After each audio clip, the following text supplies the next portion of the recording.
úspornosť toho chladenia je 70% proti kompresorovému chladeniu. Bežná klimatizácia má výhodu tu, že hlúpo povedané, dám veľký výkon chladenia za veľmi veľa energie, čo na to spotrebujem, ale nemusím riešiť všetky tie náväznosti. Keď si stlačím tlačítko, tak na mňa fúka okamžite studený vzduch do pár minút. U tej adiabatiky treba pochopiť celý ten princíp, že vlastne predchladzujem ten vháňaný vzduch dovnútra, tým pádom potrebujem zaistiť odvod toho teplého vzduchu. Ideálne, keď vstupujeme do tej projekčnej fáze na začiatku a už sa počíta s tým, že ak projektant alebo architekt už aj vymýšľa ten systém, ako tú budovu budem chladiť. Pretože keď si dám kompresorové, tak ak si na konci fázy projektovania zistím, že zabudol som vyriešiť chladenie, pretože tu mám sklenenú fasádu, tak tá diabatika tam bude stále ťahať za kratší koniec. Ale ak už ten architekt začne projektovať od začiatku s vedomím, že chcem urobiť tú budovu udržateľnú a minúť o 70% menej energie na chladenie tej budovy, tak to vie reálne dosiahnuť. Za mňa je to udržateľnosť. Takže je nemysliteľné, aby sme všetko prebili peniazmi, že ja na to mám, hej.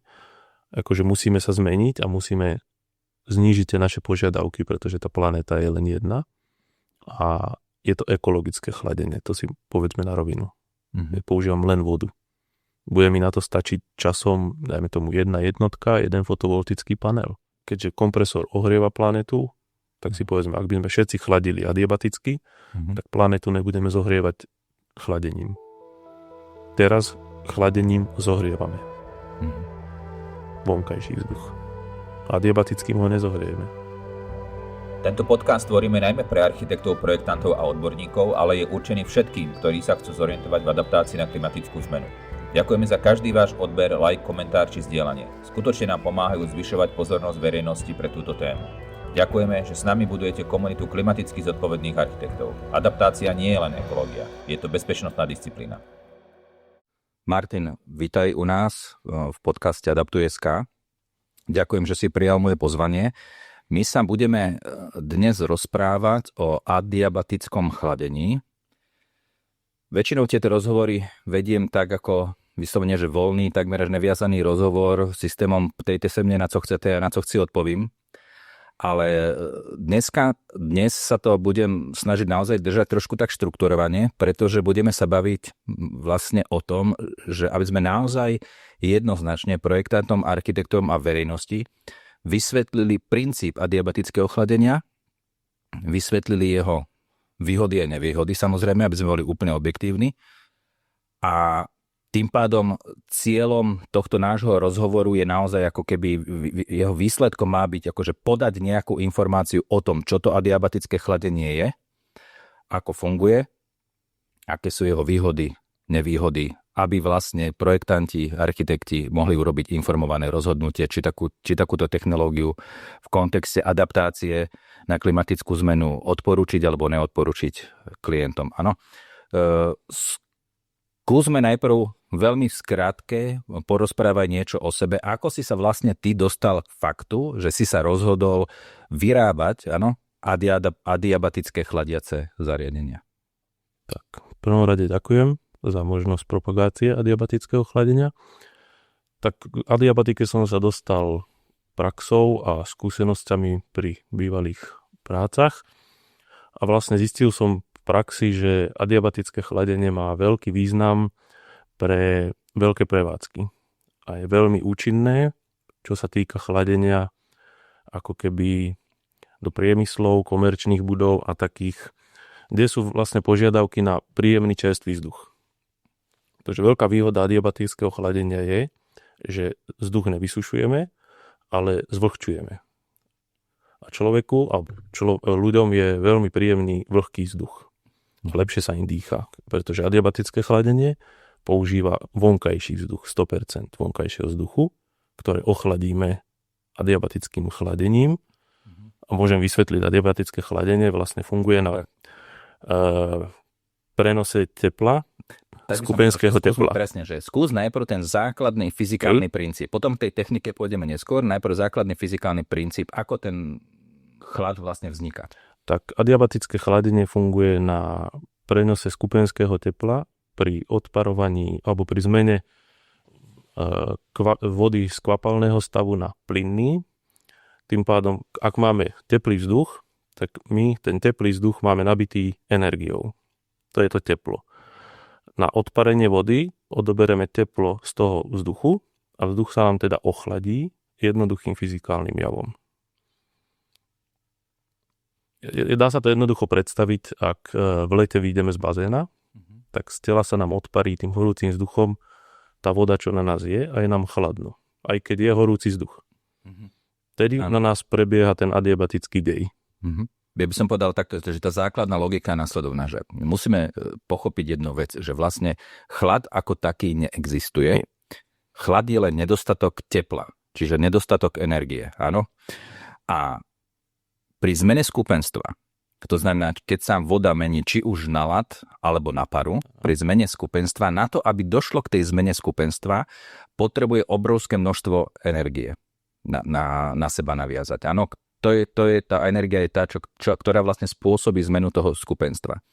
A teraz vlastne tá logika veci je nasledovná. To znamená, že keď sa niečo odparuje, na to, aby sa to odparovalo, musí na seba naviazať teplo, ktoré spôsobí ten odpar. A keď na seba naviaže to teplo, tým pádom spôsobí to, že je tam nedostatok tepla, lebo ho na seba naviaže a odvedie, a nedostatok tepla rovná sa chlad.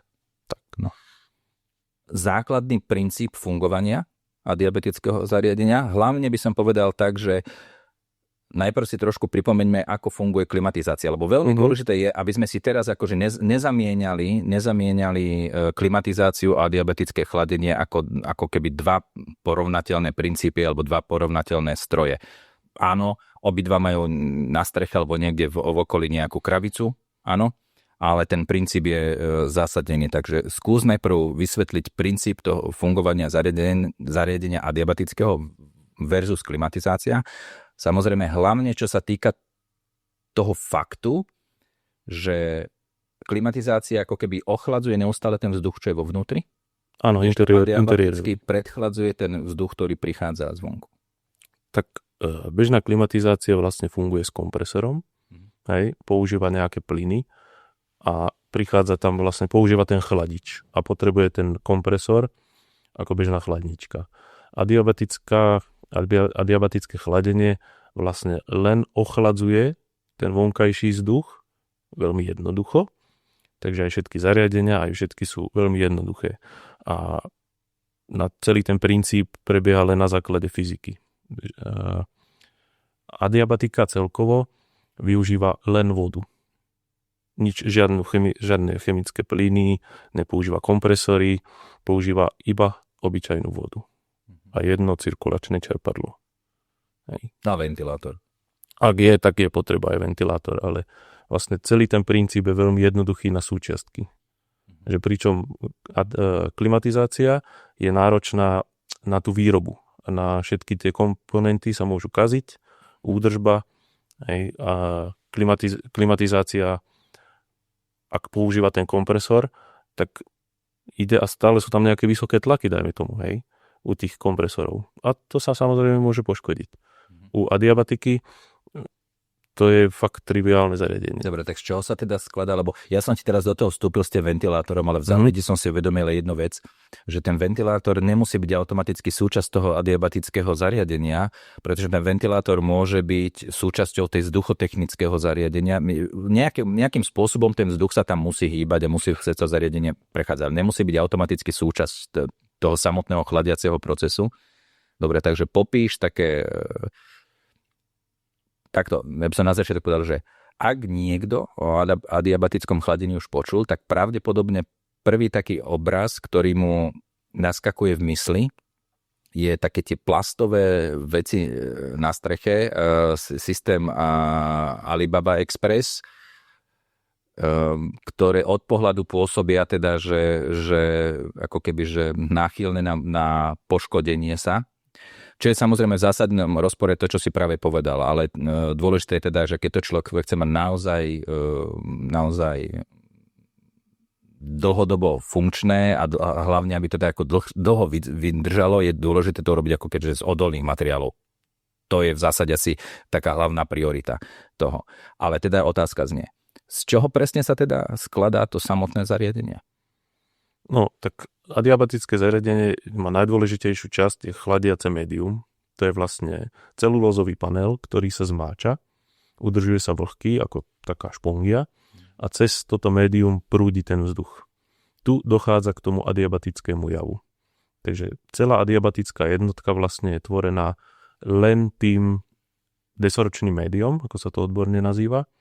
A to desorpčné médium je vlastne len nejaká krabica, hlupo povedané, a nič viac nepotrebuje človek. Takže to si vie umiestniť aj pred nejakú vzduchotechniku, ktorú už má. Takže vie tento jav používať veľmi jednoducho už na stávajúcich vzduchotechnikách, ktoré má, dajme tomu, na strechách nejakých firiem a tak. Takže dá sa to ako predradený chladič využiť veľmi jednoducho, pretože na celý ten dej mu stačí len to desorpčné médium, ktoré bude zmáčať. No, prívod vody, samozrejme. Samozrejme, ale to zariadenie funguje len na tom, že má to desorpčné médium. Nemá tam žiadne rotačné súčiastky.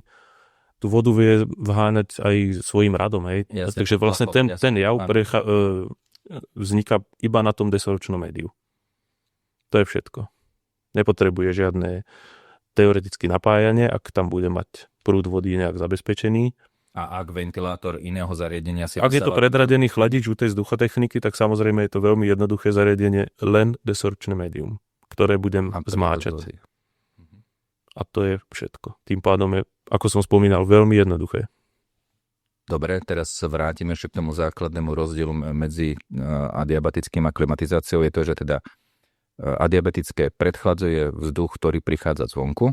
Klimatizácia vlastne klimatizácia točí ten vzduch, ktorý je vnútri. Aha. Z toho dôvodu, pretože keď už si raz ten vzduch predchladila, tak chce znova dochladzovať ten vzduch už raz vychladený, vlastne ak by ho kvôli recyklácii, kvôli úspore energie by neustále nechladila vzduch prichádzajúci zvonku, ktorý má povedzme 35 stupňov. Áno, aby chladila ten vo vnútri, ktorý už má povedzme 24, 25, 26. Áno. Áno. Teraz by som povedala jednu vec, že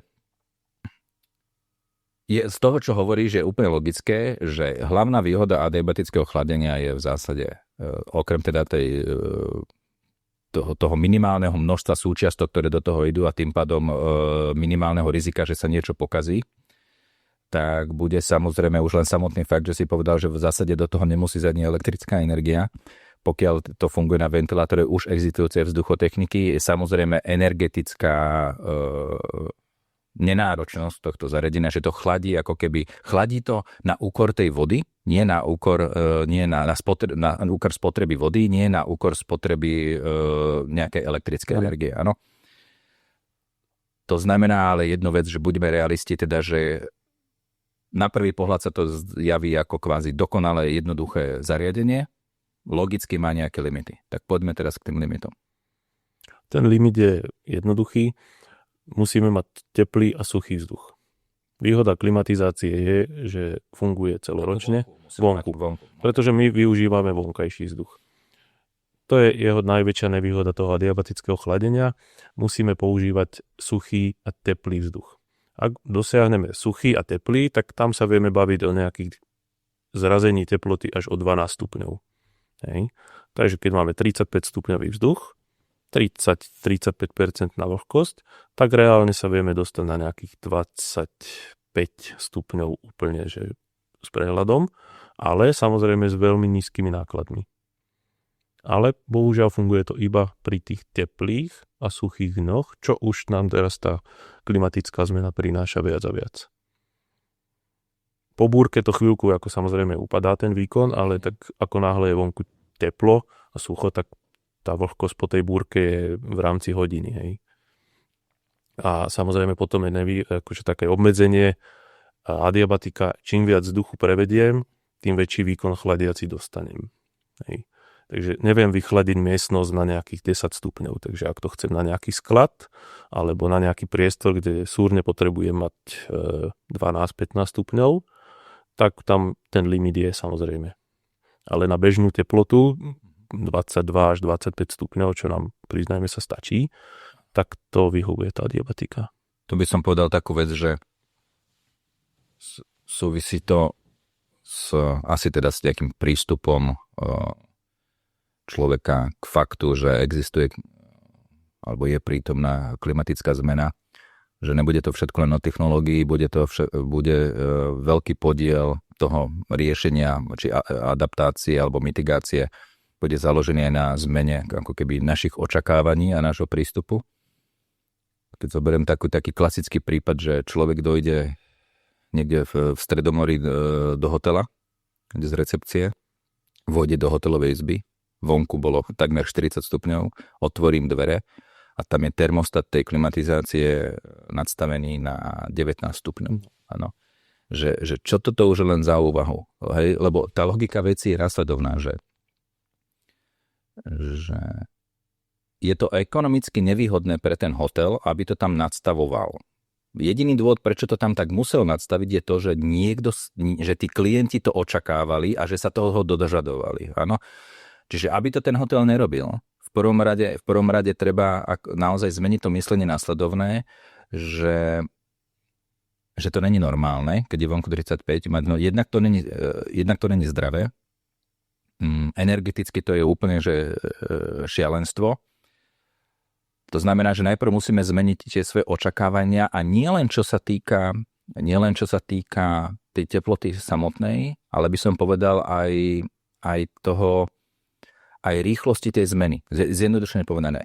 Nemôžeme očakávať, že všetko bude fungovať instantne na tlačítko, hej? Že adiabatické chladenie není chlad na tlačítko, že stlačím a do hodiny mám vychladené. Tam je dôležité to, ale to sa netýka len adiabatického chladenia. To sa týka v zásade iných vykurovacích nízkoteplotných, dajme tomu, vykurovacích systémov. Musí byť založené na tom, že vlastne predikujem to správanie, áno, a očakávam, že ten výkon, či už chladiaci alebo kodáracký, dosiahnem v nejakom dlhodobom horizonte a si ho plánujem. Áno.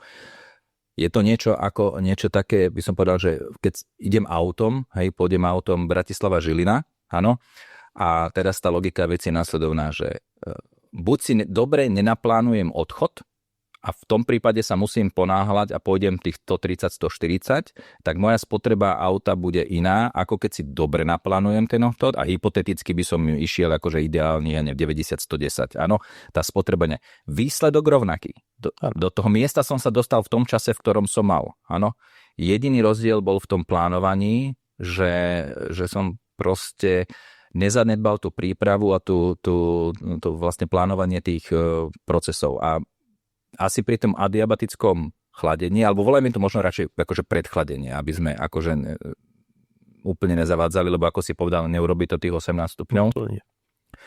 Tak toto by si vlastne asi ten užívateľ toho priestoru mal uvedomiť, áno? Ak chce využívať adiabatické chladenie, alebo teda predchladenie, tak samozrejme je dôležitý a prichádza do úvahy veľmi ako zvýrazniť požiadavku toho projektu. Pretože bežná klimatizácia má výhodu tu, že hlúpo povedané nám veľký výkon chladenia za veľmi veľa energie, čo na to spotrebujem, ale nemusím riešiť všetky tie náväznosti. Keď si stlačím tlačítko, tak na mňa fúka okamžite studený vzduch do pár minút. U tej adiabatiky treba pochopiť celý ten princíp, že vlastne predchladzujem ten vháňaný vzduch dovnútra, tým pádom potrebujem zaistiť odvod toho teplého vzduchu, pretože nemám možnosť vychladiť to na 18 stupňov, tak ja potrebujem hlavne ten teplý vzduch odtiaľ dostať von. Akýkoľvek priestor to je. A pochopím ten princíp, že vlastne len vymienam vzduch, ale ja si ho už dokážem predchladiť, tak tá účinnosť je samozrejme oveľa vyššia, než keď to len niekto zoberie, že dobre, dám si sem adiabatické chladenie a staraj sa o to všetko samo. Hej. To tak nebude fungovať. Pretože predsa len adiabatika bude vháňať stále dovnútra čerstvý vzduch. A niekde musí odchádzať. Niekde musí odchádzať, áno. A keď odíde, tak ideálne, aby na seba nabral aj ten teplý vzduch, čo tam vyprodukovali tí ľudia, alebo stroje, alebo nejaké, celá tá prevádzka. A o tom je celý ten návrh toho, že kam umiestniť odvody, ako ich umiestniť, koľko ich umiestniť. Hej. všetky tie výkony je potrebné trošku lepšie pochopiť celý ten princíp, o to ide. Nie je to len obyčajná vzducharina, že sem si naženiem normovo 300 kubíkov, 400 kubíkov a vyriešené. Ja musím vyriešiť aj ten odvod a odkiaľ ten odvod. Lebo musím pochopiť ten priestor. Kde je aký zdroj tepla a kde môžem prinášať ten chlad. Pretože aj ten chladič, ak ho dám na južnú stranu, kde bude stále rozpálená strecha alebo fasáda, bude tam 40 stupňov, hej, tak ochladzujem 40 stupňový vzduch. Ale ak viem, že môžem nasávať zo severu, hej, kde bude celý deň o 10 stupňov reálne menej na tej streche alebo na tej fasáde, tak už ochladzujem len 30 stupňový vzduch. Na to tiež treba dávať pozor. Často projektanti robia tú chybu. Jasne, to je vlastne tá logika nasledovná, že je to založené na tom, že keď privádza predchladený vzduch, niekde ten vzduch logicky musí odvádzať v rovnakom množstve, aby nedochádzalo k pretlaku. Áno, to je taký baseline, akože taká jednoduché základné pravidlo. A teraz je vlastne úplne logické, že ten predchladený vzduch, keď zoberiem, že tu mám prívod predchladeného, niekde idem umiestňovať odvod toho teplého, tak je logické, že odvod toho teplého musím umiestňovať tak, aby vlastne zdroj toho tepla, bez ohľadu, či sú to vnútorné zisky, to znamená, či sú to ľudia, počítače, alebo akýkoľvek, alebo sme sa bavili o priemysle, čiže akýkoľvek zdroj toho tepla, áno, v zásade musí byť na trase medzi týmito dvomi, medzi tým prívodom chladným a prívodom ozajím. To znamená, že logicky je, že pokiaľ napríklad mám niekde zdroj tepla, povedzme, z okna, hej, zo skladníkového efektu, tak logicky na tom mieste, to je to miesto, kde ja ten vzduch chcem odvádzať. Ano. Nie, kde ho chcem ten predchladený privádzať, ale pretože predchladený ho privediem do najteplejšieho miesta, prídem o tú energiu, ešte neurobil tú službu, že by poslúžil tých ľuďom, lebo takto robíme to pre tých ľudí, ako keby prioritne, áno. Ešte neposlúžil tým ľuďom a už vlastne o tú svoju výhodu, že bol predchladený, prišiel. Čiže my chceme najprv ten teplý vzduch odviesť a tam, kde vzniká, čo najkratšou trasou a potom vlastne priniesť. No, čiže toto priviesť ten studený, ale toto je v zásade niečo, čo naozaj treba, ako keby, ak sa projektant, architekt do toto púšťa, je niečo, čo musí premysleť naozaj, akože už v samom, povedzme v tej štúdii architektonickej, už s tým nejako tak nejak ráta. Nedá sa tak, že navrhnem priestor a potom zavolám TZBčkara, že vyrieš to a aby to fungovalo na tlačítko, hej? Áno, tu ťaháme za kratší koniec s týmto. Že tu už ideálne, keď vstupujeme do tej projekčnej fáze na začiatku a už sa počíta s tým, že ak projektant alebo architekt už aj vymýšľa ten systém, ako tú budovu budem chladiť. Pretože keď si dám kompresorové, tak ak si na konci fázy projektovania zistím, že zabudol som vyriešiť chladenie, pretože tu mám sklenenú fasádu, tak tá diabatika tam bude stále ťahať za kratší koniec. Ale ak už ten architekt začne projektovať od začiatku s vedomím, že chcem urobiť tú budovu udržateľnú a minúť o 70% menej energie na chladenie tej budovy, tak to vie reálne dosiahnuť tým adiabatickým chladením. Ale musí začať na to myslieť od začiatku. Vrátim sa k jednej vete, čo si povedal, že kedy vlastne, a kde sú limity toho fungovania, si povedal, že keď je suchý a teplý vzduch, tak ho dokáže schladiť až o 12 stupňov, si myslím povedal. A teraz sa spýtam jednu vec, že poďme to rozobrať, že poprvé, že prečo to funguje lepšie, keď je vonku, zostaneme len pri tej teplote, teplý vzduch. Pretože teplý vzduch má veľa energie. A teplo je len energia, prebytok energie v tom vzduchu. A to teplo využijeme na odparenie tej vody. Ak by bol studený ten vzduch, že má reálne nejakých 15 stupňov, tak tam není prebytok alebo veľmi malý prebytok tej energie a to už nám nestačí na odparenie tej vody. To už by len teoreticky len zvlhčovalo ten vzduch. Málo samozrejme. Lebo to bude len prechádzať cez vlhkú podložku. No jasne. Dáva zmysel. Lebo na to druhé sa už nebudem pýtať, že prečo vlhký, alebo logicky, lebo keď je vonku vlhký vzduch, tak ako potrebujeme vyparovať, tak akože už aj tak zlú situáciu, čo sa vlhkosti týka, aby sme ešte nejakým spôsobom zhoršovali. Ale hlavne ten vzduch už je ako keby nasýtený tá vlhkosťou, že už vlastne nepríjme tú ďalšiu vlhkosť, takže vlastne to zariadenie sa stáva nefunkčným. Dobre, A teraz sa spýtam takúto otázku, že v nejakej teórii, hej, v nejakej teoretickej plus, mínus, autobus úvahe, hej, keď zoberieme, že je nejaká chladiaca sezóna a povedzme, že ten kompresor, tá klimatizácia funguje na to tlačítko, kedy si poviem a potrebujem ho od do. Áno, povedzme teraz, že bude sa to zrušať. Povedzme, že teraz 3 mesiace v roku. Áno. Tak je nejaká ako keby štatistická nie pravdepodobnosť, ale taká nejaká štatistická informácia o tom, že koľko z týchto dní, kedy by človek normálne použil klimatizáciu, buď môže, alebo v budúcnosti bude schopný používať adiabatické chladenie, pretože budú splnené tie dve podmienky, že je teplo a sucho? No tá pravdepodobnosť sa bude už len zvyšovať, alebo ten počet dní. Momentálne to je, keď že budem počítať, že to je od nejakého júna do septembra, až vieme chladiť, tak je to reálne 3 mesiace úplne v poriadku, to vie fungovať. Lebo hovorím, často prší, dajme tomu ráno, cez deň je málo kedy a keď je to lokálna prehánka. Ako som spomínal, po búrke to má obmedzenú funkčnosť.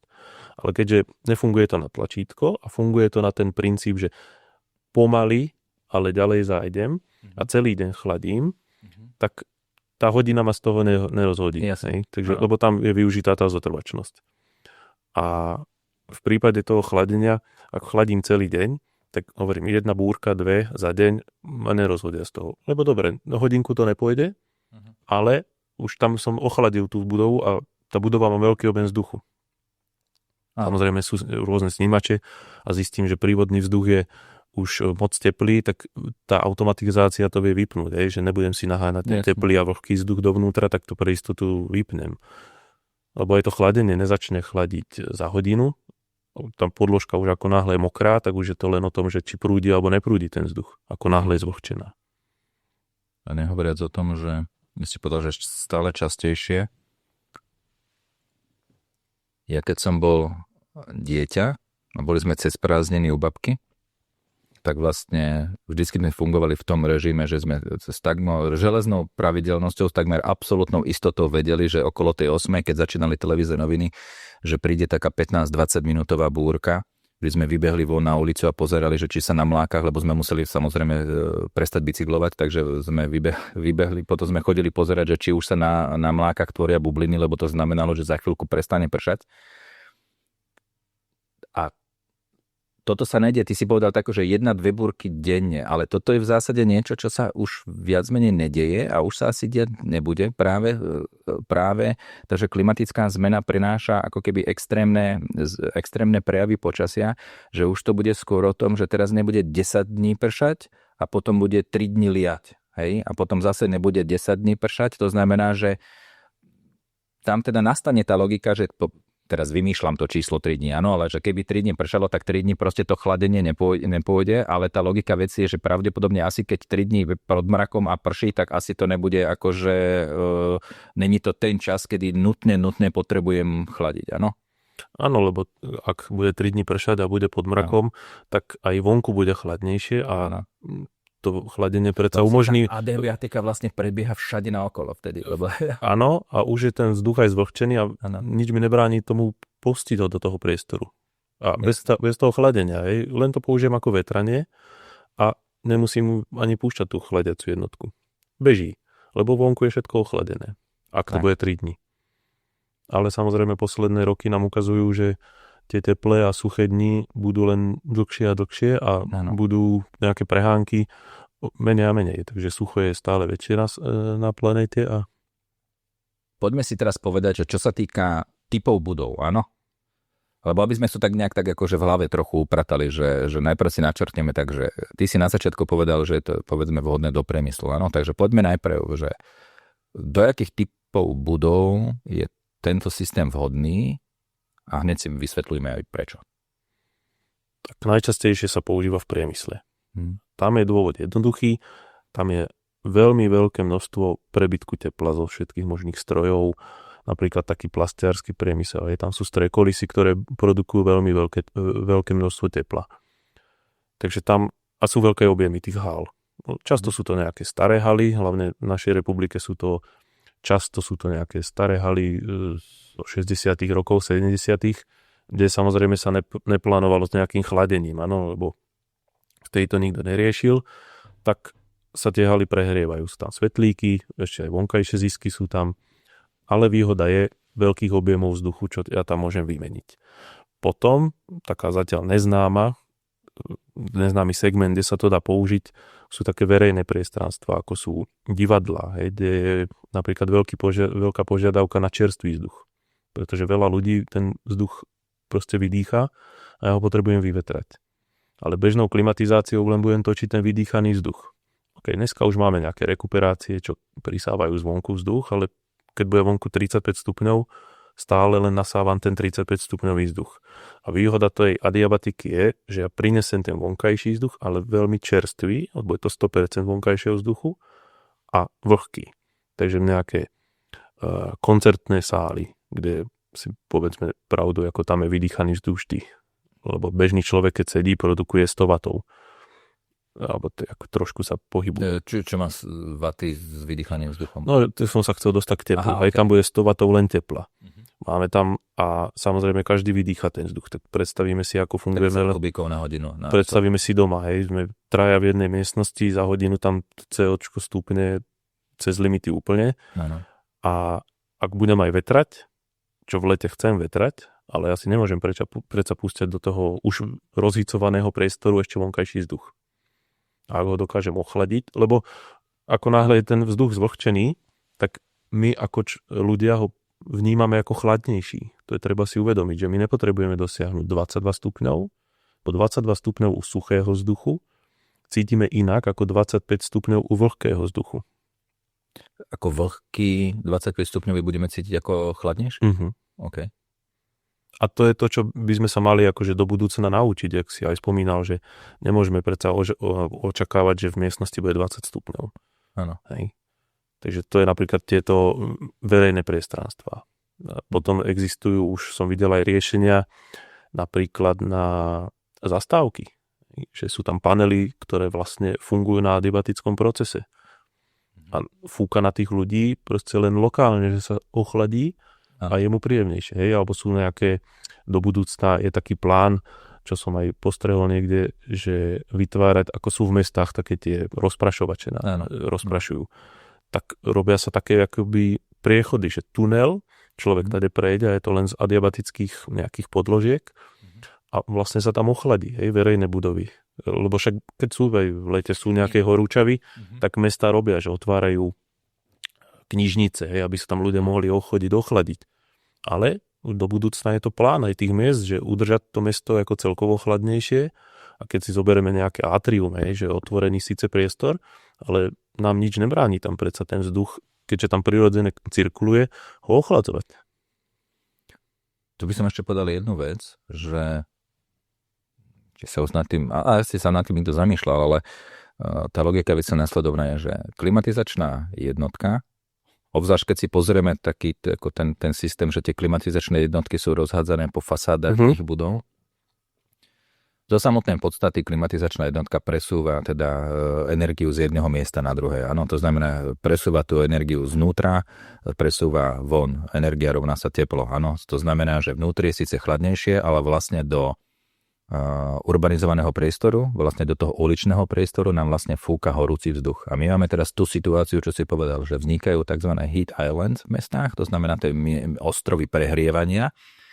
A na jednej strane modrozelenou infraštruktúrou sa snažíme to chladiť, na druhej strane určite treba stále viac a viac riešiť práve to, čo si povedal, rôzne tie typy rozprašovačov, lebo na konci dňa tá adaptácia na klimatickú zmenu je zabezpečenia kvality životného priestoru a kvality života pre toho človeka. To znamená, že keď je vonku horúco a mám do roka 25-30 tropických dní, tak niečo pre toho človeka musím urobiť, napríklad tie rozprašovače, ktoré fungujú vlastne na chladený úplne rovnakom princípe. Tomu človeku je chladnejšie nie preto, jak si povedali o tom, že keď vidíš z bazéna, hej, alebo z vody, že nie je chladno preto, lebo na tebe je mokrá voda. Je chladné na to, že dochádza k tomu aktu odparovaniu na tvojom tele. To je to, čo chladí. A to je taká trošičku ako keby tá kontroverzia v tom, že na jednej strane chcem chladiť vonkajší urbanizovaný priestor a na druhej strane klimatizácia mi ho zohrievam. Áno? A teraz sa dostanem k tomu, že ja by som povedal tak, že to chladenie toho vonkajšieho priestoru tým odparovaním, to je také nejaké prirodzené, pretože aj tie stromy, hej, v zásade chladia, lebo tieň pod stromom je studenší ako tieň za budovou, áno. A to je z toho dôvodu, lebo tam dochádza z tej evapotranspirácii, pretože vlastne zase ten list odparuje, áno. Ale toto je ako keby, adiabatika je to, že prenesenie tohto princípu, ktorý rešpektujeme, uznávame a rozumieme nemu vo vonkajšom prostredí, vlastne chceme priniesť do prostredia vnútorného. Ale jednu vec, to si povedal, vrátim sa k tomu, že pre ktoré typy budov je. To som si fakt neuvedomil, že naozaj, že tá logika veci je následovná. Keďže klimatizácia točí ten istý vzduch, tak pri miestach, ktoré vlastne navštevuje veľmi veľa ľudí na meter štvorcový alebo na meter kubický, je treba zabezpečiť obrovskú výmenu vzduchu. A toto je práve tej klimatizácie robí zle, lebo ona potrebuje točiť ten vnútorný vzduch, ten nevymenený, stále ten istý. Áno? A zrazu je to niekto začne vymieňať a ona tým pádom vlastne musí dochladzovať ten vzduch, keď je vonku 35, čo prišiel zvonku ten 35 stupňový. A to môžeme vlastne urobiť dvomi spôsoby. Buď to predchladíme rekuperačným výmenníkom, to znamená ten znútra, čo odchádza, dochladí ten vnútorný, ako keby reverzný chod pri vykurovaní, áno. To je jedna možnosť. A druhá možnosť je vlastne teda ešte vlastne že vetrať, ale predchladiť adiabaticky. Dobre, čiže to máme teda si povedal, miesta alebo budovy, sály, kde sa zhromažďujú ľudia. Čo ďalej? Ktoré sú ďalej vhodné budovy? Tak dokonca už v zahraničí sa to používa aj na skleníky, aj pestovateľské, akože už bežné skleníky na produkciu zeleniny. Aj na farmárčenie sa to používa, lebo aj ten dobytok je dokázaný, akože ak má lepšie prostredie, ako aj my ľudia, tak on má lepšiu, napríklad u kráv je to dojivosť. U kancelárskych budov, ak sú to dneska moderné, tie open space priestory, tam sa to tiež veľmi výborne hodí, pretože je to veľký priestor. Nehodí sa toho do tých malých kancelárií. Prečo? Je tam málo vzduchu. Ja by som ten vzduch dostal len do tej malej miestnosti, ale nemôžem ho proste vydistribuovať von. Je to ideálne na mňa nahnať tam veľký vzduch a taký takzvaný, ja tomu hovorím, preplachový systém. Dobre. Ak si doma urobím prievan, v lete urobím prievan, tak si len naženiem ten teplý vzduch zvonku. Ale vyvetrám si. Ak si to predchladím, tak nevyvetrám všetky miestnosti, ale ak budem mať veľkú spoločenskú miestnosť a jedným prievanom tam vyvetrám za 5 minút. Preto sa to nehodí. Môžem to použiť takto u tých malých miestností, ak predchladzujem čisto už stávajúcu vzduchotechniku. Že tá už distribuje ten vzduch do tých malých miestností, tak to viem urobiť. Ale tie adiabatické jednotky, čo sú aj na trhu, tak sú urobené na veľké priestory. Pretože to je jeden chladič, ktorý len fúka studený vzduch. Ak ho budem používať ako predchladič, tak dobre, ale samozrejme trošku znižujem ten výkon, to tam treba priznať, lebo aj do tej miestnosti fúkam malý objem vzduchu. Áno. A tá klimatizácia, tá kompresorová, má výhodu, že keď si ju dám do každej tej malej miestnosti, tak ja tam dávam 2-3 kW chladu. Hej. Do každej miestnosti viem dávať. Áno. Ale povedzme si, je to potrebné? Dobre, ja už som teraz pochopil, lebo ty si vlastne hovoril o tom, že to zariadenie jedno vlastne ako vyprodukuje, cez neho tečie veľké množstvo vzduchu, lebo potrebujem veľké množstvo vzduchu, aby som doniesol veľké množstvo chladu. Áno. Ale že prečo nedbali, ale potom si to vysvetlil, áno, že keď už tam mám takú vzduchotechniku, napríklad v nejakom dome, kde je ten systém vetrania s rekuperáciou ale pasívny dom, to znamená, že do niektorých miestností privádzam vzduch, z iných miestností odvádzam vzduch, tak tá logika veci je následná, že keď tento distribučný systém tam už je pripravený, tak samozrejme môžem predchladzovať aj tento vzduch, áno, ale ty si hovoril ako keby o tej jednotke samotnej, že ona keď funguje na systém, že to mám ako keby povedzme jeden ventilátor bez distribúcie, je to najjednoduchšie, lebo mám jeden veľký otvorený priestor, nájdem to ideálne miesto, kde ho umiestniť, to znamená, čo vlastne na trasu tak, aby ten zdroj tepla som mal medzi prívodom a odvodom a vlastne ona vháňa, tak si podal, už také, že preplach, také slovo, to znamená, že vymením ako keby celý ten priestor. Dobre, máš ešte nejakú budovu, kde je to vhodné? Napríklad najzaujímavejšia, čo som sa osobne stretol, bola predajňa so športovým náčiním. Dôležité, že zo športový. Áno, tam, lebo je to taký ten, nebudem hovoriť značku, ale španielský predajca a keďže oni tam umožňujú to, že si to tam deti môžu vyskúšať, asi už vieme, ktorý to je predajca, tak v jednej predajni som stretol, že to tam mali a hovorím, že prečo to tu máte? A on mi potom povedal, že sme zo Španielska a v Španielsku to samozrejme používame. Akože v zahraničí je to bežne používané chladenie, pretože energeticky je to úsporné a napríklad v Španielsku je teplý a suchý vzduch väčšinu roka, akože tam tie prehánky sú akože menej časté ako u nás, takže oni tam na tom idú dosť a oni to priniesli sem, že skúsime to presadiť na Slovensku a ľudia boli spokojní, aj zamestnanci, pretože ten vzduch bol úplne, a bolo to v normálnej v podstate kancelárskej budove, jedno poschodie bolo vyčlenené pre tento obchod. Mali tam prívod vzduchu, distribúciu, pekne cez textilné výustky a vzduch tam bol proste dýchateľný, príjemný, nebol tam veľmi studený, čo sa stáva často. Bol fakt, akože, ako keby som bol vonku. Teraz nadviažem na to, čo si povedal, teda hovoríš, že v zahraničí je to bežný spôsob, ako by som povedal, že naozaj, že je to proste tak, že je to niečo, čo je v zahraničí už dávno otestované, dávno všetci pochopili, teda v zahraničí myslím ako keby vyspelejšie krajiny, hej, že je to pochopili, že to funguje. Napriek tomu, lebo tam nevýhoda toho je, že ono sa to nedá tak kontrolovať, riadiť, ako tá klimatizácia. Áno, že naozaj tam vstupuje do toho veľa faktorov, vstupuje do toho ten zásadný faktor a to je ten stav vonkajšieho prostredia, vlhkosť a teplota okolí budovy, áno. To znamená, že napriek tomu, že sa to nedá tak presne naprojektovať, vypočítať. Napríklad keď sme robili prednášku pre Kara Academy s profesorom Masarykom, čo je odborník zo strojníckej fakulty Slovenskej technickej univerzity, odborník na zariadenia na výrobu chladu, tak ukazoval napríklad taký princíp predchladenia budovy, teda zemný výmeník, teda vlastne ten solárny komín, ktorý vyťahuje teplý vzduch, do toho človek pridá zemný výmeník, ktorý v zemi sa vlastne akože predchladí tou zemou a povedal takú jednu vec, že ale že toto vám žiadny projektant nenaprojektuje, pretože sa to nedá presne zrátať, pretože to nikto presne nezagarantuje, lebo tam není to tlačítko, že on, off, alebo nadstavenie, že toľkoto teploty chcem teraz, toľkoto stupňov, lebo vlastne do toho vstupujú nejaké fyzikálne procesy. A toto adiabatické chladenie je ako keby veľmi podobné tejto situácii, že ťažko tam úplne presne nadstaviť, čo sa má diať, lebo to je závisí od toho vonkajšieho prostredia. A preto sa teda akože pýtam. To znamená teda, že v tom západnej Európe zostaňme, alebo teda dajme tomu v Amerike. Áno, v Amerike.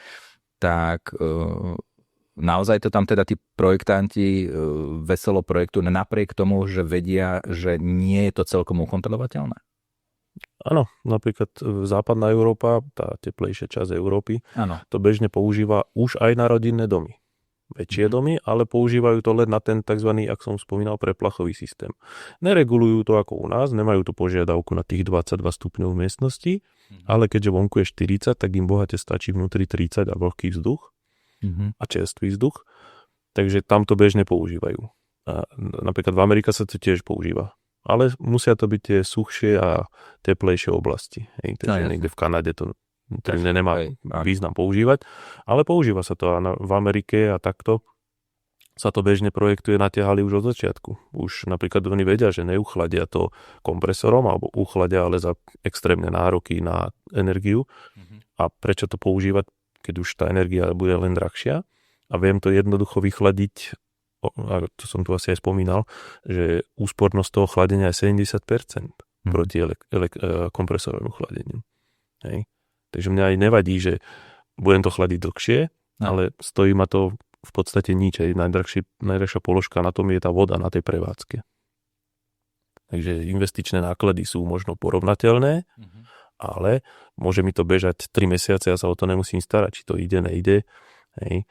Proste ono nech si to chladí a potom podľa samozrejme vonkajších tých podmienok, to je čo si pomínal, nevie sa u tej adiabatického chladenia povedať, tu je nejaký výkon 80 kW celé leto, hej. Že sa dá garantuje, áno, že výkon, hej. Keď máme bežne tepelné čerpadlo, tak tam sú nejaké faktory, vieme si to vyčísliť, lebo to funguje na nejakom princípe toho chladiva. Hej. Ale u toho adiabatického chladenia, keď viem to naprojektovať, že priemerný deň, že máme tie databázy a vieme, že štandardne to bude produkovať, keby to niekto chcel vedieť, že mesačne, tak na najsuchší mesiac bude júl, hej, tak vieme tam robiť, dajme tomu 80 kW chladu, lebo priemerne.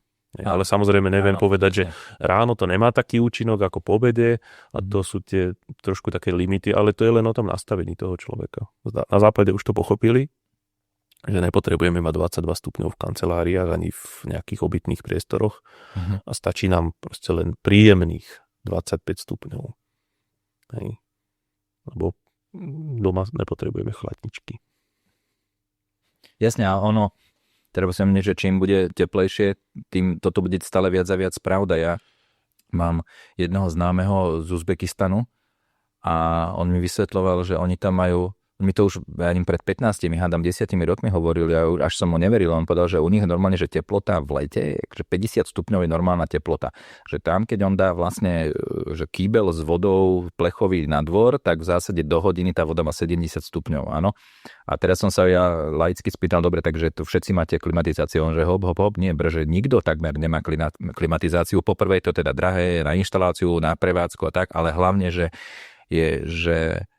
keď je vonku 50 stupňov, však by nás pozabíjalo všetkých, keby sme to chladili ako na 22 stupňov. To znamená, čím bude vonku teplejšie, tým musí byť tá logika veci aj zo zdravotného hľadiska postavené na tom, že vlastne ja chcem len spríjemňovať ten priestor, nie ho akože šialene podchladzovať. To som zvedavý ináč, že ako toto budú Kanadania zvládať, pretože oni chladia všetko a stále pomaly na 18 stupňov. Čiže prechádzali sme tie budovy, kde to teda vhodné je. Máme nejaké typy, že kde akože určite nie, že ruky od toho preč, že toto je proste absolútne nevhodný systém chladenia na tento typ budovy. Taký typ existuje, sú to typy budov, kde je obmedzená vlhkosť, ktorá môže byť v tom priestore. Jasne. Pretože ten adiabatický proces, ten vzduch prirodzene zvlhčí. Takže ak máme obmedzenie, že v priestore musí byť maximálne 50% vlhkosť, tam to nebude fungovať. Môže sa to tam namontovať, ale skoro to nepobeží, pretože tých 50 tam dosiahneme veľmi rýchlo. Takže sú to nejaké spracovanie kovu, ktoré napríklad strojári to majú veľmi akože komplikované, ak obrábajú nám tie mikrometre, tak akákoľvek korózia ich tam môže ovplyvniť. Ale tak často to obchádzajú tým, že vlastne tie kovy sú nejak zmáčané nejakým olejom a sú také ochranné atmosfére alebo takom filme. Potom sú to napríklad, často sa to produkuje alebo propaguje na internete, že tieto centra datové, akože chladiť datové centra, to za mňa, musíme si povedať na rovinu, nemá význam, pretože datové centrum vyprodukuje veľa tepla a jemu nestačí 25 stupňov. Tam proste ho treba priznať výhodu tej klimatizácie. No a ono nemá, a hlavne nepotrebuje, keď je dátové centrum, že vlastne tam je miliarda serverov a žiadny človek nepotrebuje ani výmenu vzduchu, hej, teda nepotrebuje kyslík. Ale aby sme to uviedli na pravú mieru, že nehodí sa to do každého priestoru. Sú nejaké obmedzenia napríklad zdravotné? Mňa teraz napadá, že taká, ja neviem, že napríklad, že nemocnica alebo čo, že sú tam nejaké hygienické obmedzenia, čo sa týka tej vlhkosti? Vlhkosti nie. Okay. Tam len pozor na to, že ak by sme to chceli používať, tak je veľmi dôležité vybrať správnu jednotku chladiacu. Pretože výrobcovia to radi ponúknú, lebo hygiena tam je. Tam je len voda. Baktérie sa tam šíriť nebudú. Ak sa používa správna jednotka, ktorá spĺňa, napríklad teraz je to norma VDI 6022, ktorá hovorí pre všetky vzduchotechnické jednotky, ako musíme spĺňať hygienu toho vzduchu, čo sa distribuuje dovnútra. Nemocnice majú zvýšenú tú požiadavku samozrejme. Takže tam už dochádza k požiadavke na nejaké UV sterilizáciu tej vody.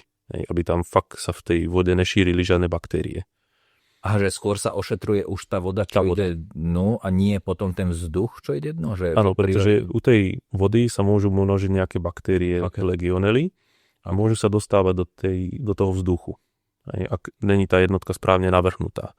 Pretože cez ten adiabatický, ten desorpčné médium prúdi vzduch rýchlosťou meter za sekundu. Hej.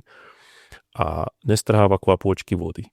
Ale ak to bude nejaký produkt, ktorý není certifikovaný do týchto prevádzok, tak nikto nezaistí, aká rýchlosť je tam toho vzduchu, ako sa to tam bude množiť, tie baktérie, lebo u toho jediná nevýhoda je, že ak sú to nejaké lacné jednotky, čo sa sem dovážajú, tak nikto nezaistí hygienu tej jednotky.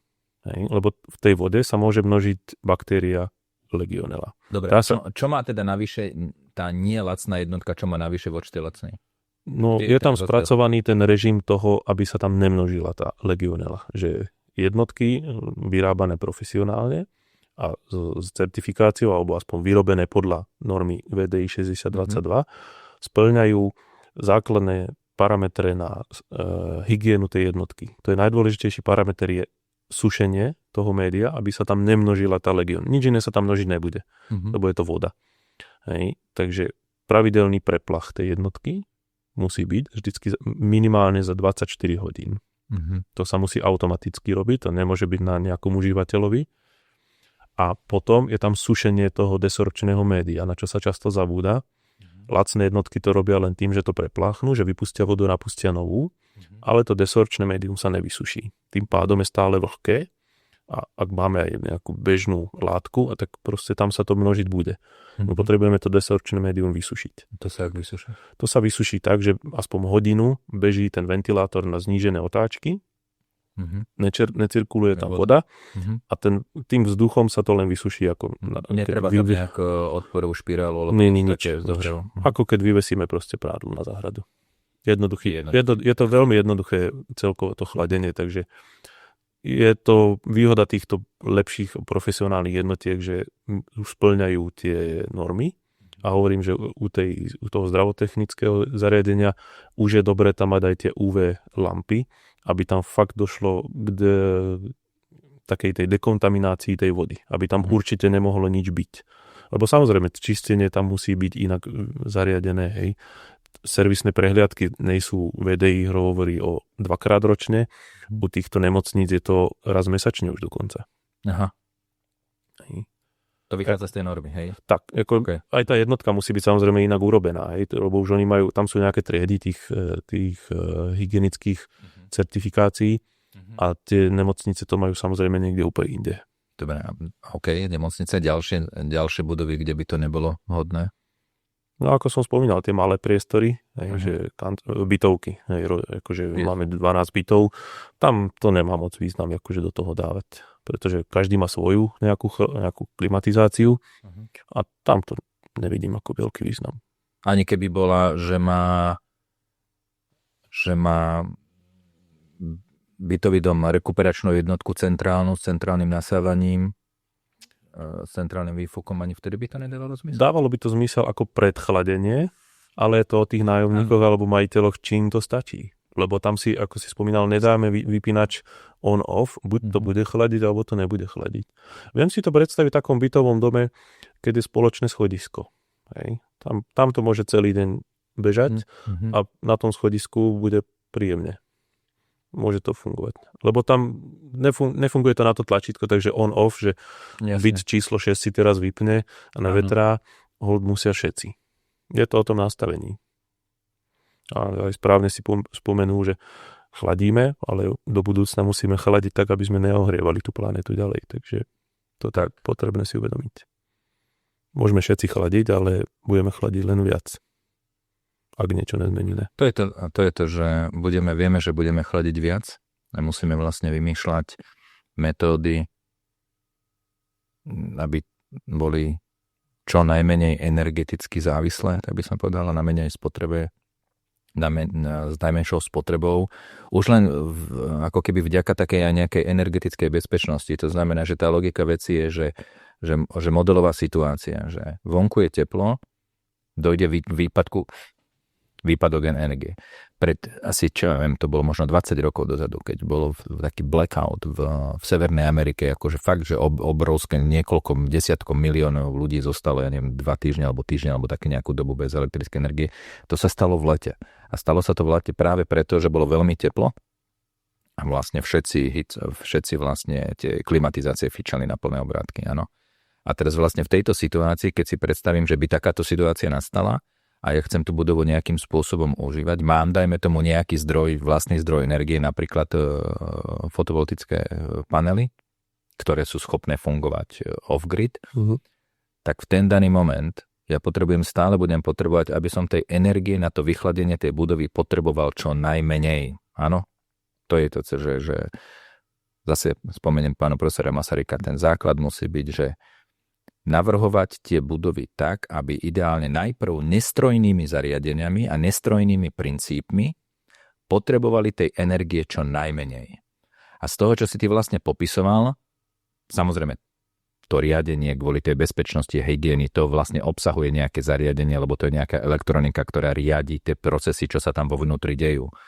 Ale na druhej strane tento rozhovor sme začínali tým, že si povedal, že v zásade je to len vlastne krabica, cez ktorú na nejakú fóliu, na nejakú, jak to nazval? Desorpčné médium. Toto desorpčné médium, vlastne kde sa to vyparuje.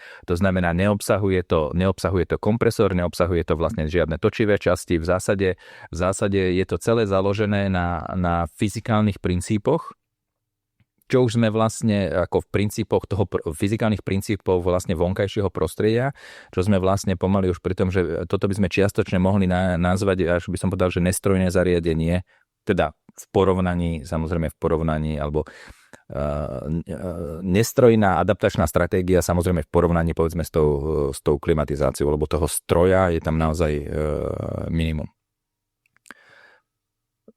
Takto na záver odkaz, každého prosím to dá takto na záver, že by dal taký nejaký odkaz v podstate v tej svojej odbornosti, že prečo by teda architekti, projektanti alebo investori, prečo by teda za situácie, samozrejme, kedy je to možné a vhodné, mali podľa teba, čo by mal byť ten hlavný dôvod, prečo uprednostniť adiabatické chladenie voči proste štandardnému vypni-zapni chlad klimatizácii.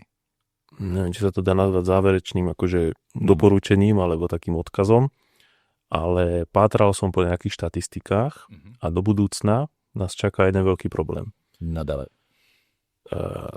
Do roku 2050, to asi málo kto bude vedieť, minieme na chladenie toľko energie, čo Čína a India za tento rok. Iba na chladenie. Hej. Čiže ty hovoríš, že v roku 2050 kto je my? Celý svet. Celý svet. Minie na chladenie toľko energie elektrickej, áno, čo Čína a India za tento rok. 25 tak. Áno. Hej. Ako, že za celé hospodárstvo, že nie len na chladenie, ale vôbec ako krajina. Áno. Čo je akože za mňa veľký problém, ak sa nič nezmení. No áno, a do toho ešte, keď dáme tú informáciu, zase bavíme sa o chladení, tak musím neustále spomínať toho profesora Masaryka, že on povedal, že chlad je drahá komodita. Áno. To znamená, že musíme nachádzať spôsoby, ako ho vyrobiť čo najlacnejšie, lebo ho bude treba stále viac a viac. Už dnes v zásade administratívne budovy spotrebujú viac energie na chladenie ako na vykurovanie. Áno. Pri celej tej akože situácii a tých letách, ktoré vlastne dneska už sú a pravdepodobne teda budú ešte horšie. To znamená, dobre, povedal si nám informáciu, že chladu bude treba strašne kvantum a teda stále sa vrátim, dobre, už máme túto informáciu. A prečo by teda tí projektanti a architekti mali povedať? Lebo povedzme si, že vychádzame z projektu, že ten človek má peniaze, aby si ten chlad zaplatil, áno. Hypoteticky, myslím teda ten užívateľ. To znamená, že aká by mala byť tá motivácia, prečo by mali najprv hľadať tu na riešenie? Udržateľnosť. Okay. Za mňa je to udržateľnosť. Takže je nemysliteľné, aby sme všetko prebili peniazmi, že ja na to mám, hej. Akože musíme sa zmeniť a musíme znížiť tie naše požiadavky, pretože tá planéta je len jedna a je to ekologické chladenie, to si povedzme na rovinu. Používam len vodu. Bude mi na to stačiť časom, dajme tomu 1 jednotka, 1 fotovoltický panel. Hej. A mám to udržateľné. Neviem, klimatizácia bude, ale potrebujem tých panelov 7. Áno. Hej. A urobím adiabaticky chladenú budovu, tak tá budova je udržateľná do budúcna. Pretože aj recyklácia tých zariadení bude úplne na inej úrovni než kompresorové chladenie. Ak odíde po 10 rokoch, po 15 klimatizáciách, ak sa toľko dožije, tak tá ekologická škoda je väčšia ako u adiabatickej jednotky, alebo ak bude len typu predchladenie, tak len vymienam desorpčné médiá, čo sú vlastne papier. Hej. Síce to nezrecyklujem, ale aspoň za to rozloží časom. Áno. Je to len plné vodného kameňa. Že tá údržba je výrazne. Takže za mňa používať to, pretože to je ekologické, lacné, výhodné. Energeticky. Energeticky, áno. Ak sa nájde človek, ktorý myslí, že do budúcna, že treba byť ekologický a energeticky čo najmenej zaťažovať planétu alebo svoj priestor, tak... A nielen zaťažovať planetu, ale hlavne získať tú svoju energetickú bezpečnosť. To znamená, že keby niečo, áno, tak mám to celé vyskladané tak, že s malým množstvom energie dokážem do nejakej miery fungovať. Áno. Ak som spomínal, na jednu chladiacu jednotku, dajme tomu obrazne povedané 1 panel, na klimatizáciu 7. Hej. Takže je to za mňa udržateľnosť celé. Jedným slovom. Do budúcna. Lebo keďže kompresor ohrieva planetu, tak si povedzme, ak by sme všetci chladili adiabaticky, tak planetu nebudeme zohrievať chladením. Teraz chladením zohrievame. Vonkajší vzduch. Adiabatickým ho nezohriejeme. Yes. Takže odstraňujeme to prebytočné teplo. Dobre. Ďakujem veľmi pekne, že si prišiel. A ja ďakujem.